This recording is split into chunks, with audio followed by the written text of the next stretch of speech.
Hi friends, good evening. So I'm back with GST, CA, Inter. I hope you're with me for May 20. Now I cannot say May 20 because May 20 and November 20 has got merged to November 20. Am I clear?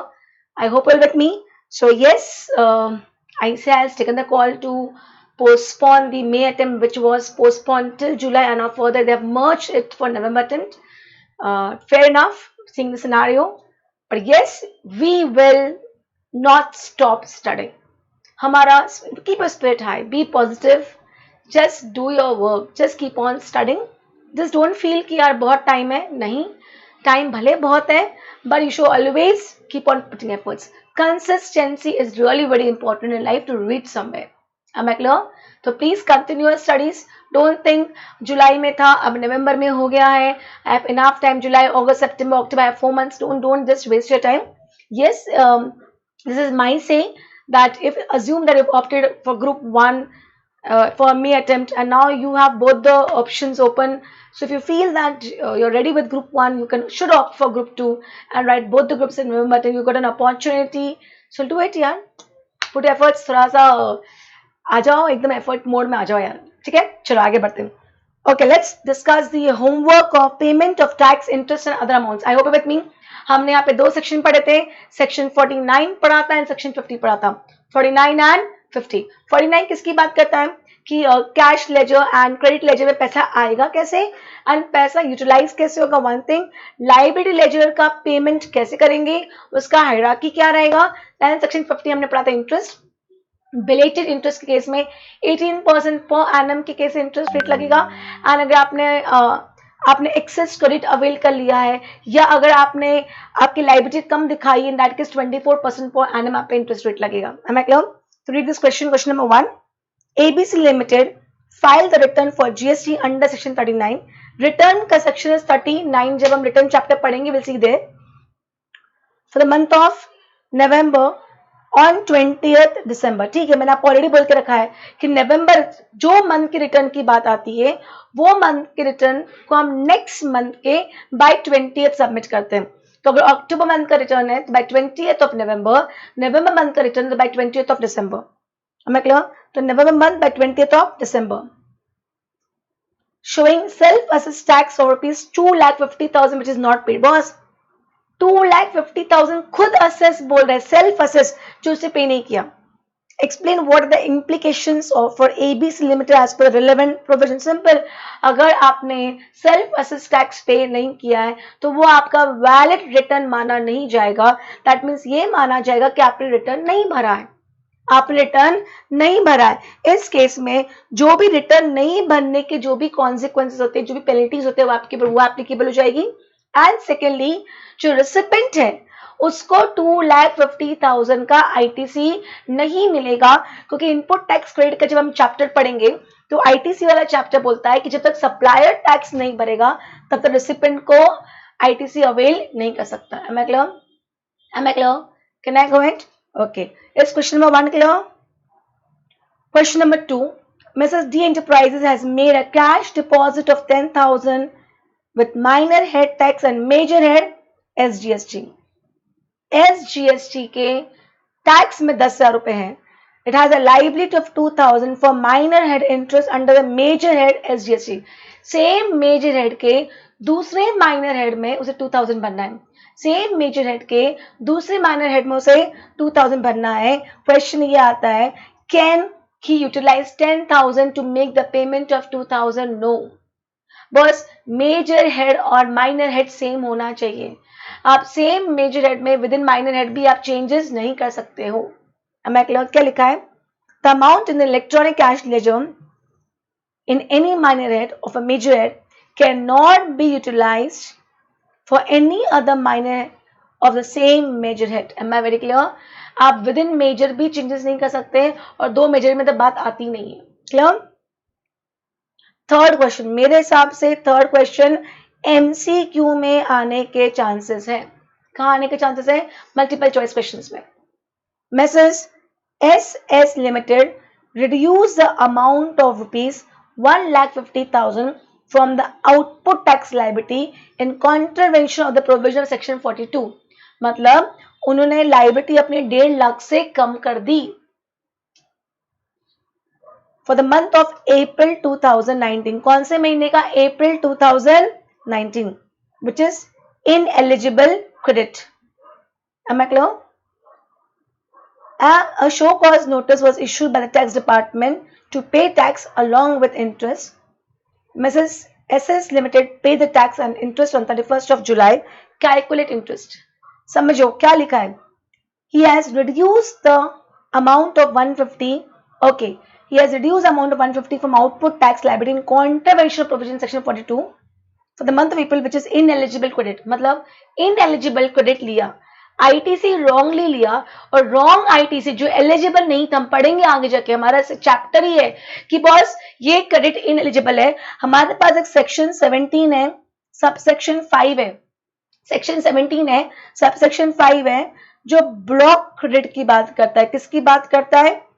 Block credit की बात करता है, right. ये block है, इसका credit आप ले नहीं सकते। अब अज्यूम करो मैंने ले लिया, मैंने वो 1.5 लाख क्रेडिट ले लिया, और वो 1.5 लाख क्रेडिट मैंने यूटिलाइज कर लिया पेमेंट करने के लिए, तो इंश्योर डिपार्टमेंट को 1.5 लाख का कम पेमेंट हुआ है। कौन से महीने की बात है? अप्रैल महीने की। अप्रैल महीने का मुझे बोलो, मुझे पेमेंट कब तक करना चाहिए था? 20 मई। मुझे पेमेंट कब तक करना चाहिए था? 20 मई। और मैंने पेमेंट कब किया है? 31st of July 2019। 19 is not the leap year. मैं अगेन बोल रही हूं, एग्जाम में कोई बोलने नहीं आएगा कि लीप ईयर है या लीप ईयर नहीं है। You have to see on your own कि लीप ईयर है या नहीं है। Am I very clear? Am I very clear? तो प्लीज ये ध्यान रखना कि अप्रैल मंथ की लायबिलिटी का पेमेंट कब करना था आपको? अप्रैल मंथ की लायबिलिटी का पेमेंट कब करना था आपको? By 20th of May। Am I clear? आपने पेमेंट कब किया है? आपने पेमेंट किया 31st of July को। तो इन शॉर्ट 20th मई तक अगर आप पेमेंट कर देते, कब तक पेमेंट कर देते? अगर आप 20th मई तक पेमेंट कर देते तो कोई इशू नहीं था। 20th तक तो कोई डिले नहीं है, 21st से डिले हुआ है, तो 21st मई से लेके 31st जुलाई तक, 21st मई से लेके 31st जुलाई तक आपने क्या किया है? डिले किया है, और उस डिले पे आपको क्या पे करना पड़ेगा? इंटरेस्ट। कितने परसेंट से? 18 की 24? बस इस केस में कितना लगेगा? 24 लगेगा, क्योंकि यहाँ पे आपने एक्सेस आईटीसी लेके रखा है। Am I clear? Am I clear? तो please, I used to do it like this: 21, 22, 23, 24, 25, 26, 27, 28, 29, 30 and May is 31. 11 days May के, फिर 11 plus June के 30 and 31 days of July, which comes to 72 days, which comes to 72 days, right? तो formula क्या होगा अपना? 1,50,000 into 70, ओ मे भी चलो ऐसे करते हैं, 1,50,000 into 24% into 72 days divided by 365 days comes to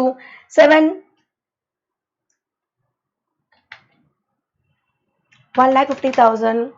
अच्छा राउंड ऑफ कर दिया, 366 ले लिया, लीप ईयर लिया है, ये लीप ईयर नहीं है। क्वेश्चन में लीप ईयर लिया है, ये लीप ईयर नहीं है। तो अगर लीप ईयर वाला करना है तो इसको 2020 कर दो। क्या कर दो? अगर यही सेम आंसर, यही सेम रखना है तो 1,50,000 into 24% into 72 डिवाइड बाय 365 करो तो हमारा आंसर आएगा 7101। अगर हम लीप ईयर मान के चलते हैं तो 1,50,000 into 24% into 72 divided by 366 comes to 7082। Am I clear? तो ये मे बी डेट्स 2020 करनी थी, तो आप इसको एक काम करो, इसको हटा के 365 कर दो और लीप ईयर काट दो, तो there will be no confusion। Am I clear? 2019 is no। Wait। Financial year क्या है ये? अप्रैल 19 to March 2020। फाइनेंशियल ईयर क्या है ये? अप्रैल 19 to March 2020, right? I hope with me. और इस फाइनेंशियल ईयर में मार्च 2020 की बात कर रहे हैं, तो February will be the leap year. सही है, गलत नहीं है।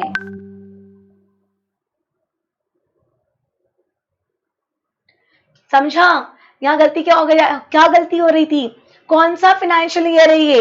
अप्रैल 19 टू मार्च 20, अप्रैल 19 टू मार्च 20 है, और मार्च 20 की बात करें तो फेब 20 आएगा, and Feb 20 will be the leap year. तो ये वाले फाइनेंशियल ईयर में you will be having February 2020, तो हमारा लीप ईयर आएगा कि नहीं आएगा? हाँ या ना? आंसर करो, answer answer answer, fast fast fast. कुछ कंफ्यूजन है तो पूछो फटाफट।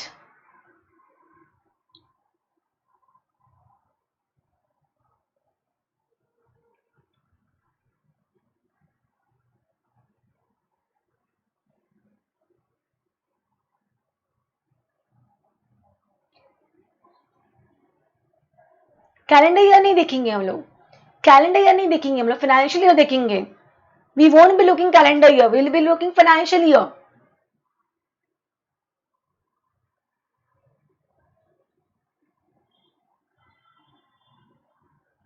Okay, can I go ahead? ये गलती हम कर सकते थे अभी, जस्ट अभी की अभी ये गलती हो जाती है। इंपॉर्टेंट क्वेश्चन, इसको इंपॉर्टेंट मार्क करो। I open with me, can I go ahead? Is third question clear? Okay, come to fourth question. मुझे बताओ किसका फोर्थ क्वेश्चन का आंसर टैली हुआ विद द आंसर गिवन? किसका फोर्थ क्वेश्चन का answer tally हुआ with answer given? Tell me.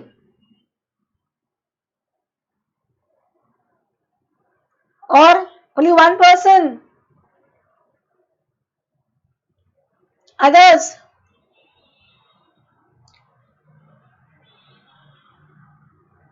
Good.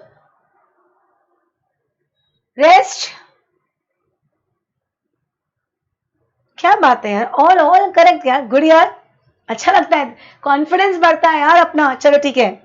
The following are details of purchase, sales, etc. effected by Mrs. Tab and Company, a registered manufacturer under CGST Act.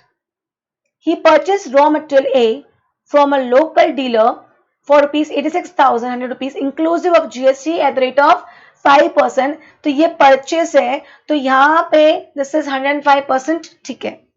Second, purchase raw material B from a local dealer, ये local dealer था, ये भी local dealer है। 1,12,000 जिसमें 12,000 GST included है।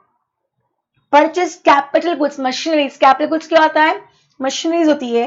Purchase capital goods from within the state to be used in manufacture of taxable goods और rupees 1,96,000 including GST 12%, और depreciation किसके ऊपर कितना परसेंट है? 15%। Other direct and direct expense दिया है, प्रॉफिट 5% ऑन टोटल कॉस्ट। सी तुमने अकाउंट्स में पढ़ा होगा, 5% ऑन कॉस्ट, 5% ऑन सेल्स, ये आपको मालूम होना चाहिए। अगर यहाँ क्या बोला है, यहाँ 5% ऑन कॉस्ट है, am I clear? 5% on sales बोलेंगे तो हमारा फॉर्मूला चेंज हो जाता है। Next, during the tax period, tax period मतलब जिस टैक्स हमारे यहाँ मंथली टैक्स पीरियड है, only 70% production is goods within the state sold at the rate of being 12%। चलो पहले कितना कॉस्टिंग आई ये निकालो। परचेज किया, कितना परचेज किया? 86,000 का, पर इसका में ऑलरेडी इंक्लूडिंग GST है, तो ये कितना परसेंट है? 105% है, तो 100% कितना?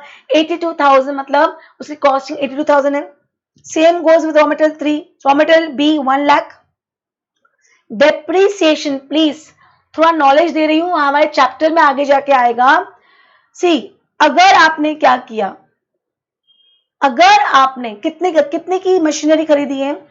1,96,000 रुपीज, राइट, इंक्लूडिंग GST। कितना परसेंट? 112%। तो 112% इज 1,96,000, तो 100% कितना? am I clear? 1,96,000 into 100 divided by 112 comes to 1,75,000. 1,75,000 is my cost of machinery. 1,75,000 is my cost of machinery, और मशीन को मैं एक साथ एक्सपेंस नहीं मानूंगी, मुझे डेप्रिसिएशन एज एन एक्सपेंस मिलेगा, जो कितना परसेंट बोला है? 15% बोला है। जो कितना परसेंट बोला है? 15% बोला है। आई होप विथ मी, 15% कितना आएगा? 26,250। अब यहां समझना किसकी बात चल रही है, सुनना मेरी बात। 1,96,000 माइनस 1,75,000 कितना होता है, 21,000 का मैंने यहाँ पे क्या पे किया है, जीएसटी पे किया है। आगे चैप्टर में आएगा, फिर भी बता देती हूँ। नॉर्मली तो मैं क्या करूंगी, कॉस्ट ऑफ मशीनरी को डेबिट करूंगी as my asset. Cost of machinery को 1,75,000 को क्या करूंगी, डेबिट करूंगी एज माई एसेट। अगर मैंने जीएसटी को, समझना मेरे पास इस 21,000 के लिए दो ऑप्शन है, या तो मैं इस 21,000 का क्रेडिट ले लूं, या मैं 21,000 को कॉस्ट में ऐड कर दूं। Am I clear? Getting my point? I hope with me. और अगर मैंने कॉस्ट में ऐड कर दिया तो मैं उसके बाद टोटल पे डेप्रिसिएशन चार्ज करूंगी। तो अगर मैंने टोटल पे डेप्रिसिएशन चार्ज किया तो मुझे जीएसटी क्रेडिट नहीं मिलेगा। See you can not take both the benefits. Logic समझो, लॉजिक समझो। आज अगर जीएसटी का मुझे क्रेडिट नहीं मिलता, सिंपल से क्वेश्चन का जवाब देना मुझे, सिंपल से क्वेश्चन का जवाब देना मुझे, अगर मुझे 21,000 रुपीज का क्रेडिट नहीं मिलता तो आप क्या करते हैं 21,000 का? Answer, just answer this question. अगर आपको 21,000 का क्रेडिट नहीं मिलता तो आप इस 21,000 का ट्रीटमेंट क्या करते हैं? Answer this question, answer, answer fast. I am waiting for the reply, I am waiting for the reply. अगर मैंने आज 175 की मशीन खरीदी है, 21,000 का जीएसटी पे किया है, तो मैंने 1,96,000 पे किया है। माय क्वेश्चन इज, अगर ये 21,000 का क्रेडिट मुझे डिपार्टमेंट नहीं देती तो मैं 21,000 को क्या करती? Perfect, it will become the part of cost of machine. See मैंने आपको बताया, मेरे जेब से 21,000 निकले टैक्स के नाम पे, मेरे जेब से 21,000 निकले टैक्स के नाम पे, मेरे जेब में आ जाते तो मैं कुछ नहीं करती, पर मेरे जेब से 21,000 निकले और मेरे जेब में नहीं आएंगे तो मैं कॉस्ट में ऐड कर दूंगी। तो मतलब अगर मैं कॉस्ट में ऐड करके अगर 1,96,000 अगर कॉस्टिंग बताती हूँ और 196 पे डेप्रिसिएशन लेती हूँ, तो boss I can not take both the benefits. I can not take tax element पे, ये जो टैक्स एलिमेंट है 21,000 का, इस 21,000 का डेप्रिसिएशन भी ले लो, इस 21,000 का क्रेडिट भी ले लो, दोनों अलाउड नहीं है। You can opt any one. Either you can add in the cost and take depreciation of it, or you can take credit of it. Totally up to you. But you cannot take both the benefits. Am I clear? Normally I think normally public तो credit लेना ही पसंद करेगी 21,000 का। Question में कुछ बोला भी नहीं गया है। क्वेश्चन में हाँ, अगर ऐसा बोलते, क्वेश्चन में अगर ऐसा बोलते, सुनना मेरी बात, कि ये 196 में जो टैक्स पे किया उसका क्रेडिट नहीं मिल रहा है, तो मेरी कॉस्टिंग कितनी हो जाती? 196 हो जाती, और डेप्रिसिएशन में 196 पे चार्ज करती। पर कुछ नहीं बोला है, साइलेंट है, तो हम अज्यूमिंग ओवर हियर, हमेशा जो भी करो उसके अजम्पशन लेके आना चाहिए। Assuming over here that I am taking credit of 21,000, so my cost machine is 1,75,000, against that 15% is 26,250 rupees. Am I clear? Am I clear? कोई तकलीफ? यहां तक कोई तकलीफ? तो डेप्रिसिएशन मैंने कितने अमाउंट पे क्लेम किया है? सिर्फ कॉस्ट पे क्लेम किया है 175 पे। नेक्स्ट एक्सपेंसेस, टोटल कॉस्ट कितना आया? 263,710। सोल्ड कितना हुआ है? 70%। ये चीज पहले ध्यान रखना, भूल मत जाना। जितना माल बिका है उसकी कॉस्टिंग कितनी है? 1,84,000। उस पे 5%, क्योंकि उन्होंने बोला कॉस्ट का 5%, कॉस्ट का 5% बोला है। Am I clear? Am I clear? तो फिर 1,84,000 का 5% निकाला तो वैल्यू ऑफ सप्लाई कितनी है? 1,93,827। ये मेरी वैल्यू है। इसको मैंने कितने में बेचा है, मतलब कितना जीएसटी चार्ज किया? 12%। तो 12% इज माई लाइबिलिटी।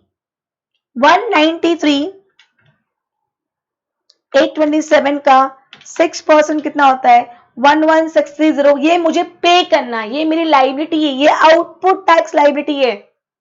इसके अगेंस्ट मेरे पास क्रेडिट क्या है? मैंने मटेरियल ए परचेस किया, मटेरियल बी परचेस किया, कैपिटल गुड्स परचेस किया। आई होप यू विथ मी।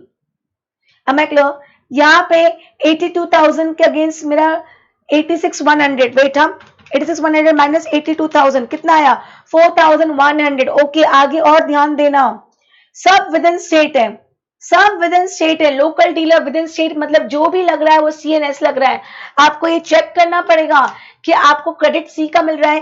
पहले केस में क्लियरली बोला है लोकल डीलर मतलब सी प्लस एस, यहाँ भी लोकल डीलर मतलब सी प्लस एस, ये भी विद इन स्टेट मतलब सी प्लस एस, और जो मैं बेच रही हूँ वो भी विद इन स्टेट है तो भी सी प्लस एस, मतलब कहीं भी आई नहीं है। पूरे पिक्चर में पे भी सी एन एस करना है और पूरे पिक्चर में क्रेडिट भी सी एन एस का ही मिलेगा। कोई तकलीफ? पक्का? ओके तो मेरी लाइबिलिटी कितनी है सी एन एस पे करने की? 11,630, 11,630। इसके अगेंस्ट क्रेडिट कितना है? 4,100 divide by 2 comes to 2,050 of 6 C and 2,050 of S. Second case में 12,000 तो 6,000 हो गए, और थर्ड केस में 21,000। बॉयज ध्यान रखना कैपिटल गुड्स का क्रेडिट आप इकट्ठा ले सकते हो, थोड़ा सा बोल रही हूँ उसे ध्यान में रखना कि ऐसा नहीं कि कैपिटल गुड्स है मशीन है आप इकट्ठा ले सकते हो। मैं क्यों 10,500 10,500 आपको पे करना है 11,630, आपके पास क्रेडिट ज्यादा है तो ये क्रेडिट का बैलेंस आपका कैरी फॉरवर्ड हो जाएगा नेक्स्ट टैक्स पीरियड के लिए। Am I clear? Am I clear? कोई प्रॉब्लम यहां तक? आंसर करो मुझे, कोई प्रॉब्लम यहां तक?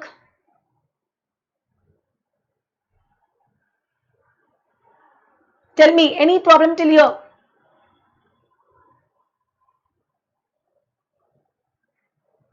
अब इंपॉर्टेंट क्या है? Presentation boss. आपने क्या लिखा यहाँ पे?